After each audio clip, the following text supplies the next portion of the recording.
Hello and welcome to the GX Podcast, the world's first podcast focused on government services and their future.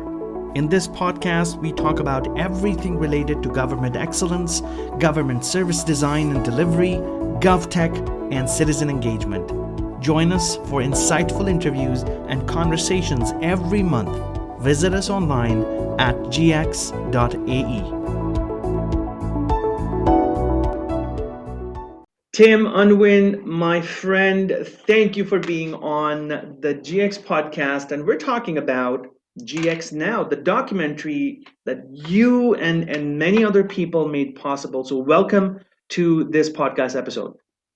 Thanks, Archie. It's good to see you looking so young. My hair's grown a lot since then. I've got a COVID beard on. You're looking sort of just how you did before. But, no, this is all a makeup. I'm really old inside now because the last 1 year since we met when we filmed GX Now, and I met you at the university, Royal Holloway University, and it was such a different time, and we had no idea what's going to happen in the next 12 months, and here we are, almost 12 months later. You're absolutely right. It was a grey, cold, pretty dismal day, and you did a great job in making that film, putting it together. I mean, how things have changed, it's very difficult. I'm at one level, at a personal level, I've actually enjoyed not traveling, but it's given us time to reflect on many things that have changed in our societies, particularly with respect to governments. One of the things, if we think about this at a really macro level, one of the things that I think COVID's done, it's made everybody aware of the inequalities, because in a sense, COVID exaggerates inequalities, and my interest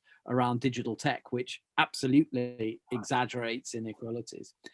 And so the way in which the UN has, it seems, really taken inclusion on board, that's been a big impact.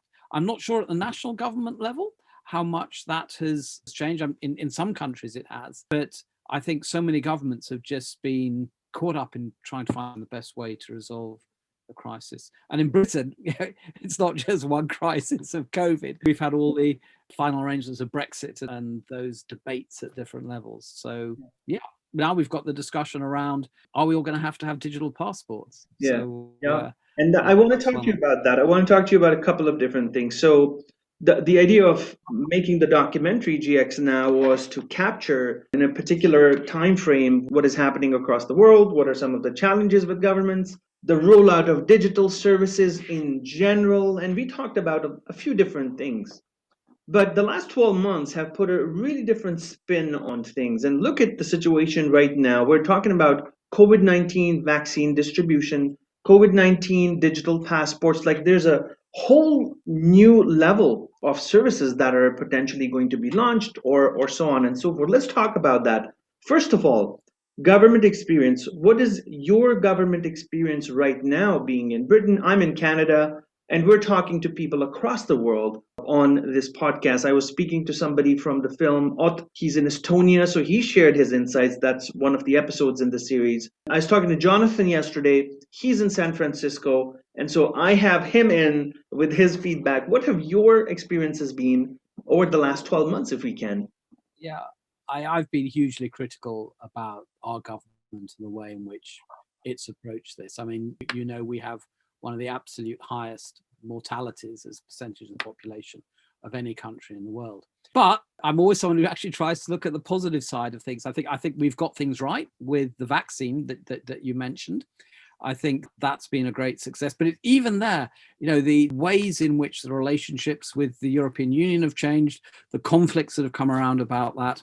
So as government experience, my pressing thing is I'm actually, after I'm on a conference call to India at 6:30 tomorrow morning, I'm then going to get vaccinated. So I think that is huge. I think I'm a great supporter of all those who want to make these vaccines as available globally as possible, and not just have the rich countries take. But I think our government, as I said, one of the few things it's done well has been to make sure the orders for vaccines were in. That, and at the time, that was highly risky, but it's a risk that's paid off. So I think there's been a fundamental change as well in the ways in which people trust government. I mean, we spoke quite a bit about trust before, and in many countries of the world, that trust has declined in terms of their competence to deliver. Although I'm a critic of our government, maybe it hasn't acted as badly as many. I felt when in the film, going back to GX Now, I felt in a minority of almost one by emphasizing the inequalities that digital tech can cause and digital rollout. I would still stand by, and I'd like to emphasize COVID has emphasized the importance of inclusion. But one project which we've been really involved in, again, with different government levels, has been seeing COVID as an opportunity. And I think it really is an opportunity to reset so many things that are happening, in particular working on the implications for education. And so I spent much of last year working on an amazing report with huge numbers of people about how we can use experiences from the last year in changing education systems so they're much more resilient. They can deal with crises like this, and ways in which digital tech needs to be used appropriately. If you'd like to talk about that, I could just add a couple of points that I think are really interesting. I wanted to ask you to go a little bit deeper into that. Please. There's so much, but let's just pick two of the aspects. Yeah. One is, I think everyone realizes, those who are in lockdown, which clearly is everybody, that actually, wow, teachers do an amazing job. They have to put up with our horrible children who we can't teach. So I think that balance and respect for teachers is huge, and we need to build on that. I think secondly, though, if you think about it, children who've never been in school don't actually experience that much difference. So the most marginalized, many initiatives, our government to bring it back is rolling out tens of thousands of laptops to the children who don't have them so they can access school. But just giving somebody a laptop isn't going to make sure that they learn from it. And across the world, there have been so many failed laptop initiatives. So actually making sure that the technology is appropriate would be the second big thing. And the resurgence of radio and television in learning, which some African countries, and the work of the No Zone in Kenya, for example, amazing, which has used these traditional technologies. And our BBC, despite all its problems, is actually been providing on 2 television channels, the public service broadcaster, lessons for children. Again, the challenge is how people can use those. There are ways that the poorest can be included, and many of them are not actually very expensive. But I think that the counter to that is, of course, we've seen the way in which big corporates have gained massively through this period in the digital sector. The number of Teams meetings one's been on, and the way in which Microsoft has benefited from that. I think education is kind of the fundamental basis on which a nation can progress. I mean, we can't even discuss it. It's just a note that I know you do a lot of work across Africa, and you spent a lot of time in Pakistan last year, and you're doing work with India. So you're doing a lot globally. What do you think is the state of government services rollouts, and especially last 12 months? Are you impressed with some of the governments that have gone out there and done something dramatic, especially in the times of COVID, to change things? There's some good stories out there. And I know you just mentioned the UK, that it did, it was lagging. Now it's going ahead. And I think that challenge has been every government's challenge. And what have your kind of findings been over the last 1 year? I think the overarching one is diversity. I mean, there's been little common agreement about how we should tackle the COVID issue.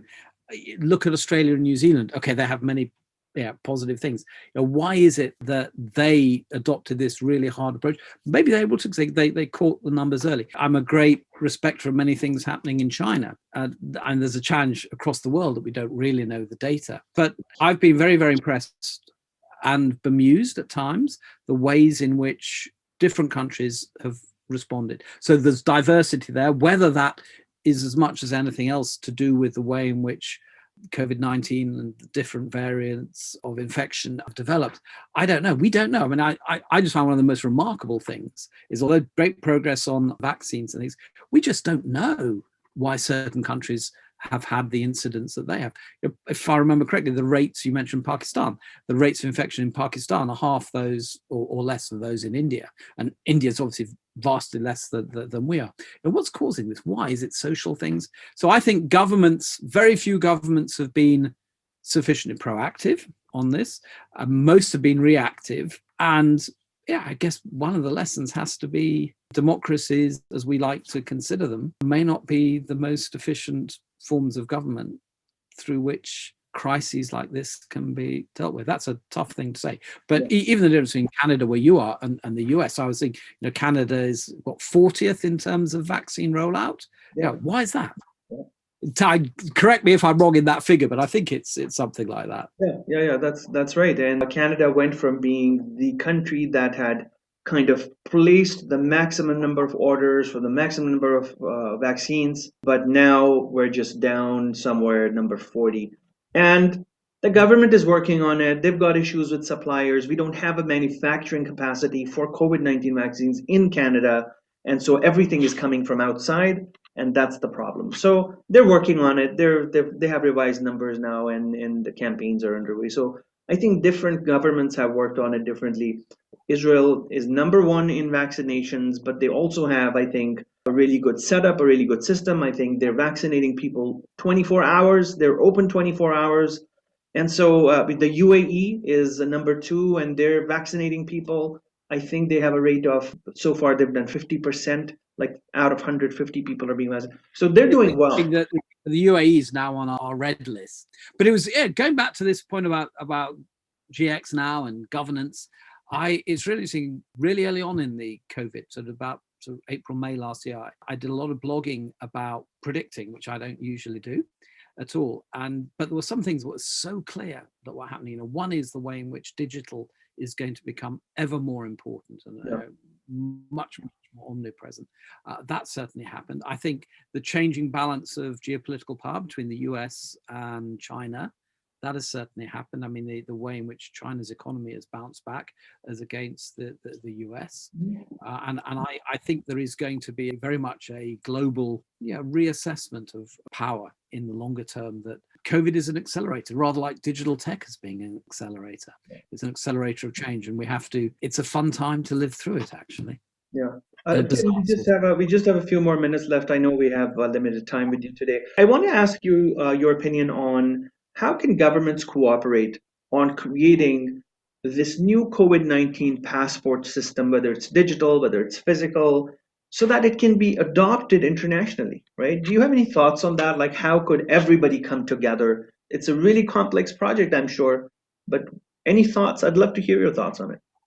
Yeah, I've deliberately not written these down yet, so because I realize my views are probably quite controversial. I'd be very careful in how I write them and express them. But I think they go something like this. There are very differing views about identity, and this is wrapped up with that. So I come from a country where we've traditionally never had identity cards. My identity is my face, my person. And that's unlike much of our neighbors in Europe. I remember a Spanish friend came to stay once, and he lost his identity card, and he'd lost everything. He felt it was really striking. So we come from a background where we're suspicious of that. I think many of us.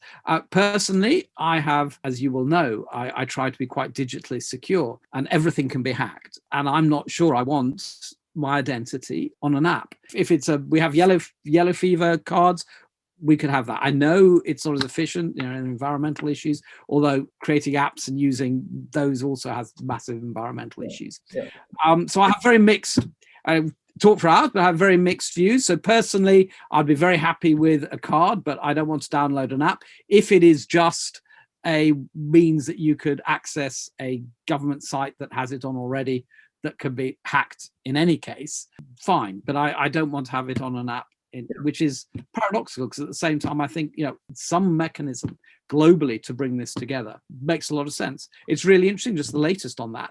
The UK and Greece are talking about a negotiation to make that happen over the holiday period, so people can actually mutually benefit. But I think it will happen in regional coalitions. The European Union, I'm sure, is going to move to that kind of system. Whether the UK can join that now, that's an interesting, but that's about politics. Technically, of course, it's possible. But as I said, maybe I just see too much of the dark side. I was Zoom bombed for the first time the other day, and that was really it wasn't my session. I was doing a keynote in a meeting. But we have to realize the downside and the harms potentially and the difficulties associated with digital tech. There are interesting digital identity projects such as Yoti, which actually you own your digital identity. Maybe something like that could be incorporated into a solution.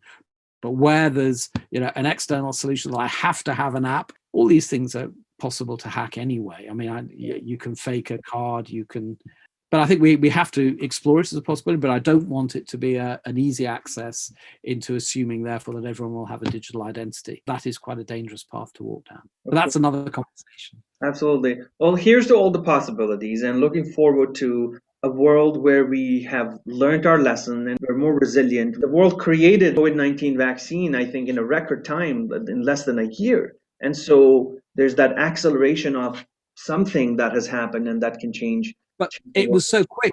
It was so quick in part because it actually built on ongoing research. So this is a classic example. You've got the ground research in there. You begin to do things. This can accelerate it. And all the scientists involved in that, I mean, deserve our hopefully. But there is going to be another wave this coming autumn, and how we deal with that, whether the variants are going to mean that these vaccines are no longer appropriate. So the interesting research is what's happening now to design and develop the new vaccine so it's ready in October, November, December, which is horrible and scary, but that's the reality we're now. Governments need to anticipate things and they need to be ready for change. And I think we've learned our lesson and we're looking forward to everybody, just being ready and more resilient towards the future. For that, though, we need good leadership. Absolutely. Absolutely. Absolutely. Let's good leadership. That's all you've done in putting this together, and your passion, commitment, and charisma to drive this agenda forward. So thank you so much, Tim, for being part of the GX Now documentary. You can view GX Now at gxnow.com. It's also available on Amazon Prime Video and Vimeo and other platforms across the world. So everybody, please tune in and watch it. Tim, you're in there. You're sharing some really great perspective. So thank you for supporting the project and being part of it. We'll catch you another time. Stay well and stay safe. Take care of yourself. Cheers.